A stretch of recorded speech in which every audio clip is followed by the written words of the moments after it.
고린도전서 9장 24절로 27절까지. 제가 가진 성경은 신약 273면입니다. 스크린도 첨부하시기 바랍니다. 우리 한 절씩 교독합시다. 제가 먼저 24절 읽겠습니다. 운동장에서 다람질하는 자들이 다 달릴지라도 오직 상을 받는 사람은 한 사람인 줄을 너희가 알지 못하느냐. 너희도 상을 받도록 이와 같이 다람질하라.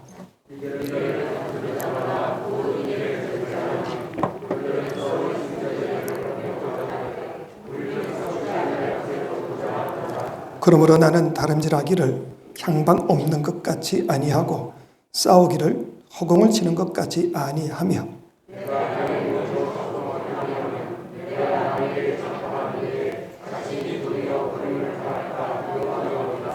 아멘. 이 말씀은 하나님의 말씀입니다. 미국 농구 코치 가운데에 같은 피시먼스라는 분이 있었습니다. 근데 이분이 맡은 팀이 시합을 할 때마다 계속해서 지는 겁니다. 그럼에도 불구하고 놀라운 것은 그 구단주가 그를 믿고 그랬는지는 몰라도 계속해서 그들을 두는 거지요. 그래서 이 코치가 양심이 있어서 그런지 시합 전에 한 번은 선수들을 다 모아놓고 그런 이야기를 했다고 합니다. 여러분, 이번 경기 한 번만이라도 우리 한번 이겨봅시다. 지금까지 우리가 매번 시합할 때마다 좋았지만 이번 한 번만큼만은 꼭 이겨봅시다. 그러기 위해서 우리가 지난 모든 경기를 다 이긴 팀인 척하는 마음을 가지고 그리고 지금 결승전에 임한다는 마음을 가지고 한번 임해봅시다. 그러고는 경기를 했는데 그 결과가 어찌했냐. 승리하는 데는 심리전, 전략과 전술도 필요하다고 생각해서 그런 이야기를 했지만 또 그 경기에서 지고 말았습니다. 너무 화가 나가지고 선수들을 모아놓고는 도대체 내가 이 말을 어떻게 들었길래 또 졌냐고. 그러니까 호통을 치니까 한 선수가 코치에게 그런 이야기를 했다고 합니다. 코치님, 우리 그냥 이긴 척하고 그냥 갑시다. 그런 이야기를 했다고 합니다. 승리라는 것이요. 심리적인 무슨 전술이나 태도만 가지고 이길 수 있는 것은 아니다. 그 뜻입니다. 실력이 있어야 이길 수가 있는 거지요. 그리고 이 실력은 사실은 훈련을 통해서 갖추어지는 겁니다. 그러니까 엄밀히 말하면 승리와 패배에 결정짓는 결정적인 요인이 뭐냐? 바로 훈련에 있더라. 그 이야기입니다. 그런데 성경에서 이 훈련을 뜻하는 여러 가지 용어들이 있는데 그 가운데 하나가 뭐냐? 바로 절제라는 단어입니다. 이 절제는 헬라어로 보면 엔크라테이아라고 하는데 이것은 영어로 이야기하면 셀프 컨트롤, 자기 자신을 잘 다룬다 그런 뜻이지만 이 원래의 뜻은 훈련을 목적으로 모든 종류의 욕망을 자제하는 것, 이게 원 뜻입니다. 사실 지금 우리가 보고 있었던 이 성령의 9가지 열매, 갈라디아서 5장 22절 이하에 나오는 이 열매를 보면 사도 바울은 사랑과 희락과 화평과 오래 참음과 자비와 양성과 충성과 온유와 그리고 마지막에 절제 이렇게 합니다. 그러니까 우리가 알잖아요. 맨 뒤에 나오는 것은 항상 중요하기 때문에 그걸 강조하기 위해서 사도 바울이 이렇게 절제의 열매를 맨 나중에 썼지 않았을까? 그렇게들 성경학자들도 그렇고 저도 그렇게 생각하고 있습니다. 엄밀히 따져놓고 보면 사랑이든 무슨 희락이든 화평이든 그 어떤 열매든지 간에 절제와 훈련이 없이는 과연 맺어질 수가 있을까? 그래서 사도 바울이 바로 이것을 강조한 겁니다. 우리가 하나님이 원하시는 아름다운 성령의 열매를 맺고자 하는 자들은 모든 면에 있어서 우리가 반드시 절제의 훈련을 받아야 한다. 바로 그 이야기를 하고 있는 겁니다. 여러분, 우리가 연초가 되면 나름대로의 목표를 세울 겁니다. 그런데 한 해를 마감하는 마지막 쯤에 가서는 대부분 다 어떻습니까?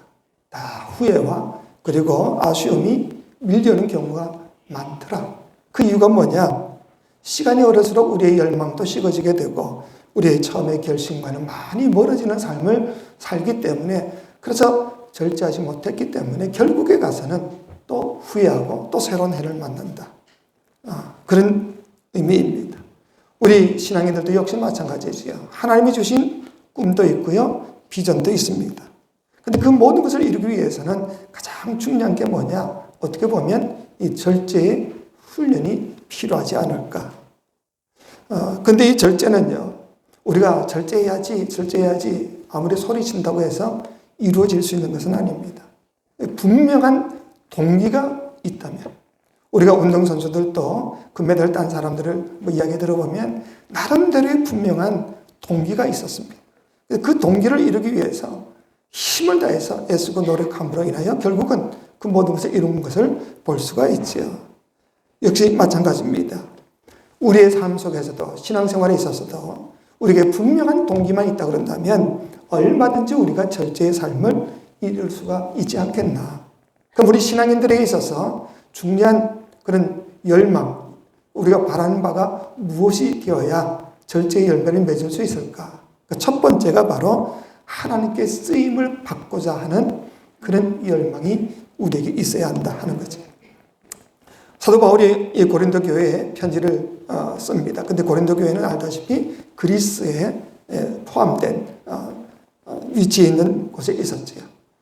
이 사도 바울이 이 고린도 교회에다가 편지를 쓰면서 우리의 인생을 하나의 경주로 보고 있지 않았을까 생각을 합니다. 그 근거를 보면 우리가 알다시피 올림픽은 그리스에서부터 시작됐지요. 근데 이 고린도라는 도시에서도 역시 마찬가지로 1년에 한 번씩 이 이투미안이라고 하는 그런 연례체전, 1년에 한 번씩, 우리나라도 1년에 한 번씩 전국체전을 하듯이 전국체전이 있었습니다. 그래서 그 당시에, 고린도 당시에, 그리스 당시 전부 다 마찬가지지만 자신들의 삶에 있어서 가장 영예로운 목표가 뭔가, 그게 바로 이 고린도 교회에서는 이투미안이라는 그 체전에 선수로 나가는, 선수가 된다는 것이 자기 생애의 가장 큰 명예로 생각을 했습니다. 당시에는 특별히 사람이 즐길 것도 없잖아요. 그러니까 그 선수로 나가서 우승하는 그 자체를 가장 인생의 큰 목표로 삼았다. 그 반대로 가장 치욕적인 불명예는 뭐냐? 선수로서의 자격을 상실하는 것을 가장 불명예스럽게 생각을 했습니다. 바로 이런 문화를 가지고 지금 사도 바울이 본문을 쓰고 있는 겁니다. 여러분, 오늘 본문 27절에 보니까 이런 말이 있죠. 우리 27절 같이 한번 봅시다. 시작. 내가 내 몸을 쳐 복종하게 함은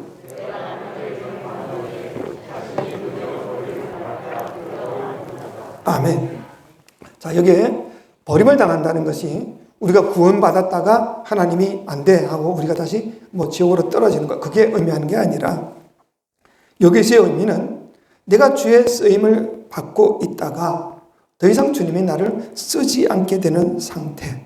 그래서 어떤 신학자는 자격을 박탈하다, 그런 의미로 쓰고 있습니다. 더 이상 선수로 뛰지 못하게 될 때에 그게 얼마나 불명예스러운 일이냐 하는 거죠. 1988년 9월 27일 캐나다 CBC 방송국에서 뉴스를 하는데 이런 뉴스가 흘러나옵니다.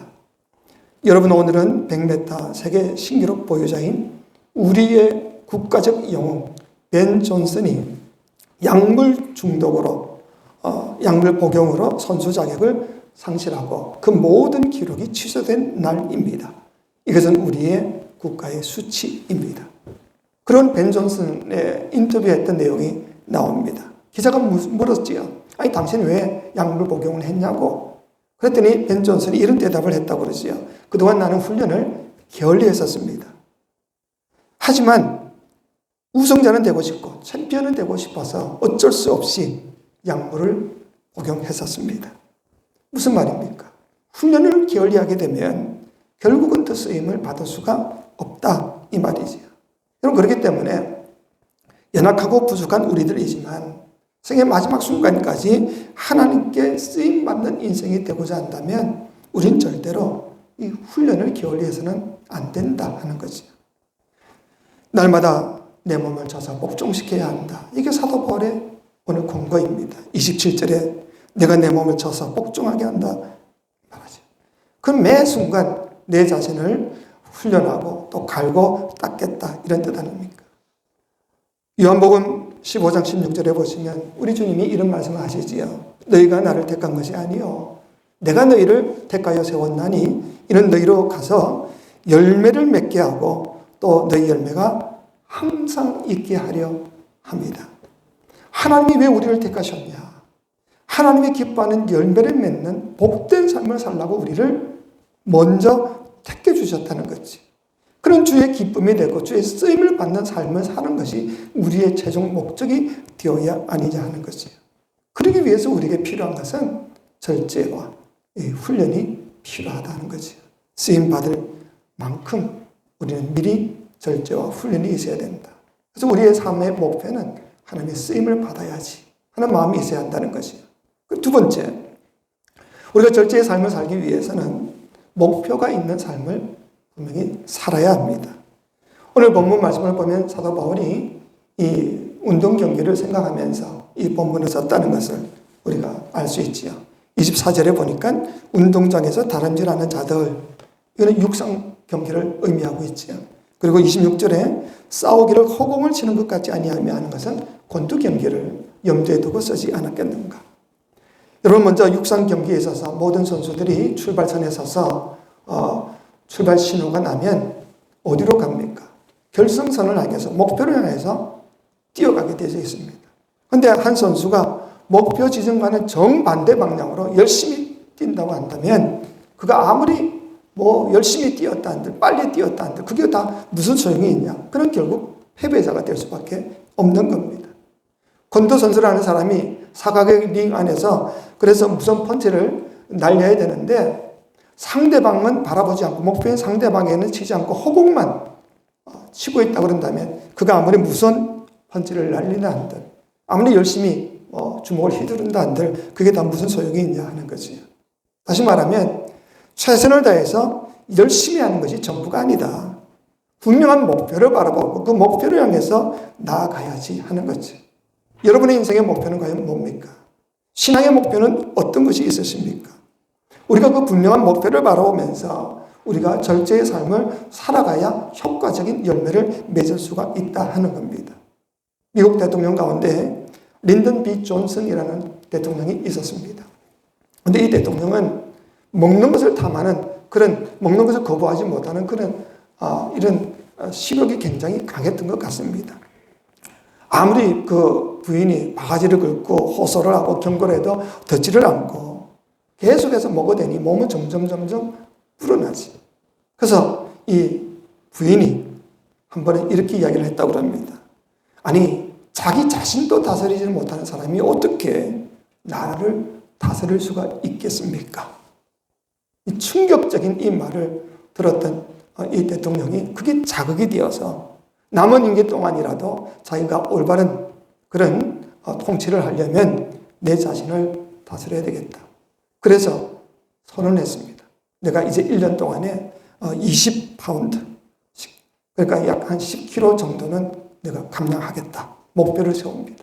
그리고는 그때부터 소식도 하고 운동도 하면서 실제로 1년이 지나서 23파운드, 3파운드가 넘도록 그렇게 자신의 몸을 줄였습니다. 회고록에 보면 뭐라고 썼는가 하니 자기가 무게를 줄여놓고 보니까 정신도 맑아지고 업무도 훨씬 향상하게 되었다. 그러니까 모든 면에서 나아졌노라고 그렇게 고백을 하고 있습니다. 그러니까 무슨 이야기를 하는 거죠 하면 분명한 목표를 세우고 나면 훈련이 가능하게 되고 그 훈련을 통해서 결국은 그 목표를 이루어 가더라 이 말이죠. 오늘 사도 바울이 25절에서 뭐라고 이야기합니까? 이기기를 다투는 자마다 모든 일에 절제하나니. 여기서 다툰다는 말은 자기의 모든 에너지를 다 쏟아붓는다 그런 의미입니다. 최선을 다한다 이런 뜻이지. 그러니까 승리를 위해서 자기가 가진 모든 힘을 다 쏟아부어서 최선을 다한다. 그래서 모든 영역에 있어서 그렇죠. 이 길을 다투는 자마다 모든 일에 그렇게 했습니다. 모든 일에 절제하게 된다. 여러분 우리가 살다 보면 절제할 부분들이 얼마나 많습니까? 식욕도 절제해야 되고 뭐 이기심도 절제해야 되고 뭐 나름대로 절제할 부분들이 참 많지요. 신앙생활도 역시 마찬가지다. 그럼 모든 면에 있어서 우리가 절제할 수가 있어야 된다. 그러면 우리 신앙인에게 있어서 그럼 목표는 뭐냐? 그 말이죠.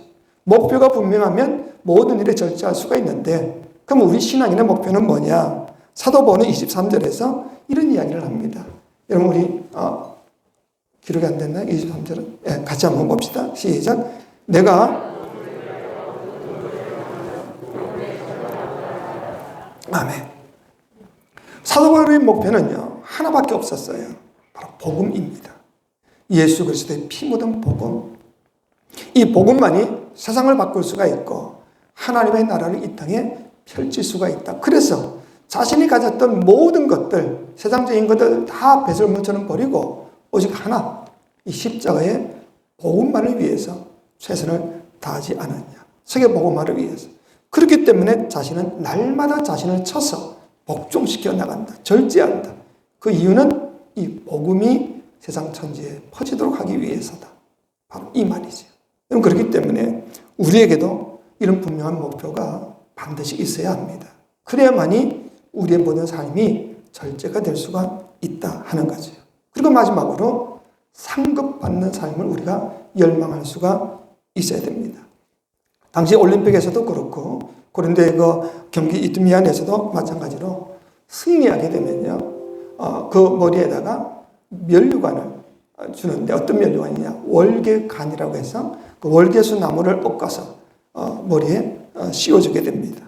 근데 이 월계수가 식물이기 때문에 햇볕을 받든지 시간이 지나게 되면 다 으스러지게 되어져 있습니다.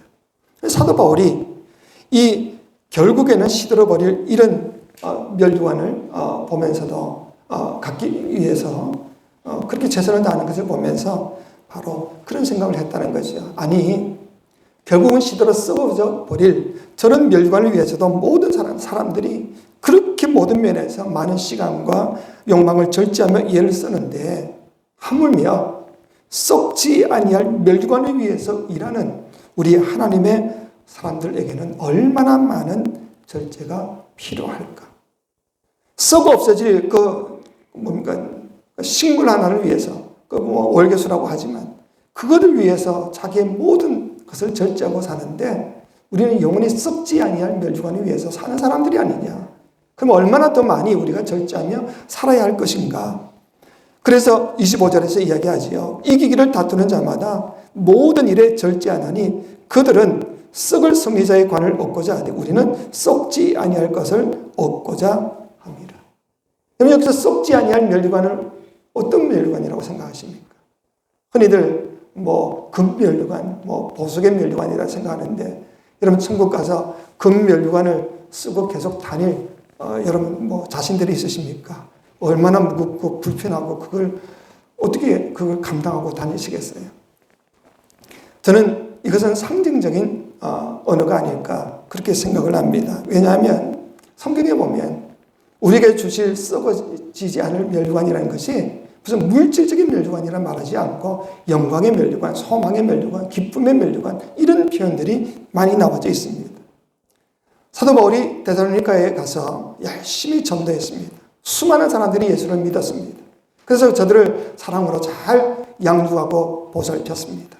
그러다가 다른 데 가서 이 데살로니가 교인들에게 편지를 보내는데 데살로니가 전서 2장 19절에 이런 말씀을 쓰십니다. 우리 같이 한번 봅시다. 시작. 우리의 소망이나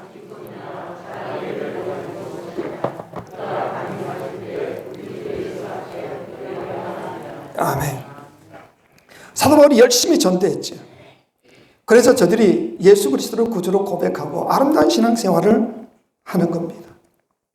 그랬더니 사도 바울이 말하기를 그 데살로니가 교인들이 주님 앞에서 나의 소망의 멸류관이 되고 기쁨의 멸류관이 되고 자랑의 멸류관이 된다. 그렇게 이야기하고 있죠.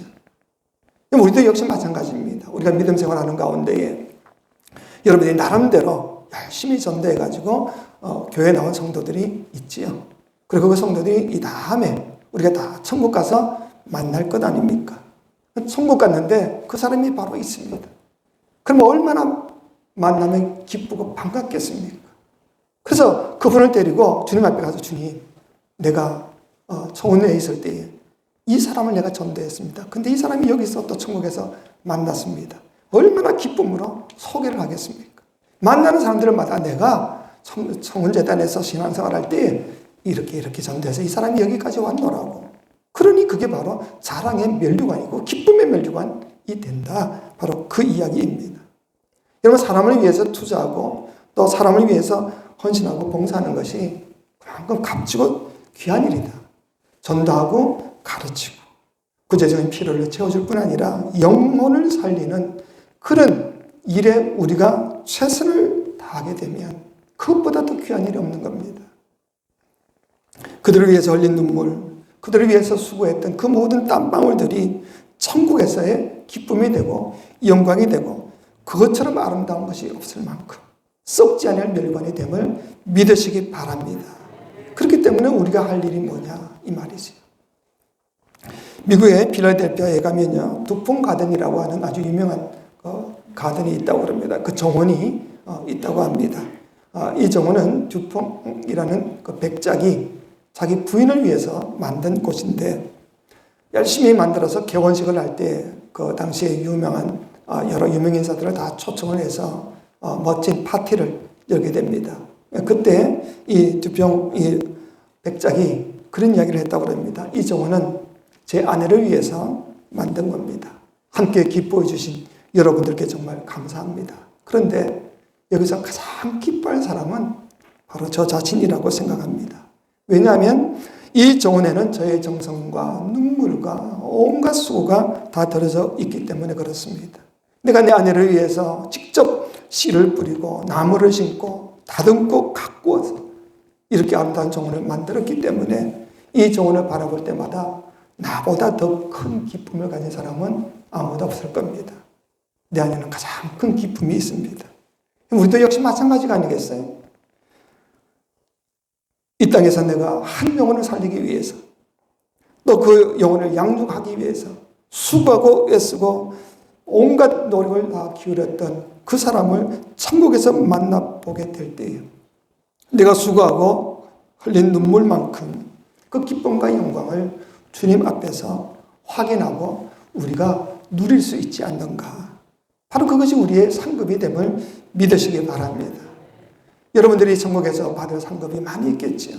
나름대로 교회 와서 봉사도 하시고 헌신도 하시고 나름대로 여러분의 재산을 투자해서 하나님의 재단이 바로 서기 위해서 애썼던 것, 그것도 다 귀한 상급이 되겠지요. 그런데 하나님이 원하시는 귀한 상급을 위해서 우리가 살게 되면 자연히 내 삶을 절제할 수밖에 없는 거죠. 오늘 본문에 이렇게 시작하지요. 24절입니다. 우리 같이 한번 볼까요? 시작. 운동장에서 다름질하는 자들이 다 달릴지라도 오직 상을 받는 사람은 한 사람인 줄을 너희가 알지 못하느냐. 아멘. 육상 선수들이 뛰어가는데 금메달을 받는 사람은 한 사람밖에 없지. 노벨상도 1년에 한 번씩 주는데 받는 사람이 중복되는 사람도 있겠지만 한 사람씩 받습니다. 하지만 이런 무슨 금메달이나 노벨상과는 비교도 되지 않는 썩지 아니할 그 영원한 소망과 기쁨과 그 자랑의 면류관, 이 면류관에 대한 상급에 대한 열망이 있는 사람은 내 삶 모든 면에 있어서 절제할 수가 있더라 이 말이죠. 그 상급을 우리가 소망하며 살고 있는가? 우리가 지금 신앙생활하는 것이 그냥 시간만 보내는 것이 아니잖아요. 주님을 만날 날을 소망하며 살고 있지 않습니까? 그 주님 앞에 갈 때에 내가 어떤 상급을 받을 것인가? 여러분들이 한 번씩 기대를 해보시기 바랍니다. 우리가 언제 어떤 부름을 받아서 갈지 아무도 알 수 없습니다.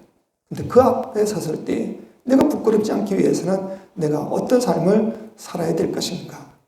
우리에게 분명한 하나님께 쓰임을 받고자 하는 열망이 있고 그리고 뚜렷하고 분명한 복음을 위해 살겠다는 목표가 있고 그리고 하나님 앞에서 받을 상급에 대한 분명한 우리가 이런 열정만 있다고 그런다면 내 삶은 결코 흐트러지지 않을 것이다. 사도 바울의 고백자는 표대를 향하여 그리스도 예수 안에서 하나님이 위해서 부르신 부름의 상을 받기 위해서 내가 어떻게 살 것인가. 이게 신앙생활이라고 저는 생각합니다. 그렇기 때문에 여러분들의 삶 속에서 하나님께 날마다 쓰임을 받으시고 복음을 위해서 헌신하시고 무엇보다 하늘 아래에서 받을 상급을 소망하면서 모든 삶에 절제하며 살아가는 저와 여러분 되시기를 주의 이름으로 축원합니다. 사랑이 많으신 아버지 하나님, 우리가 주의 말씀을 대할 때마다 내 자신을 돌아보게 하옵소서.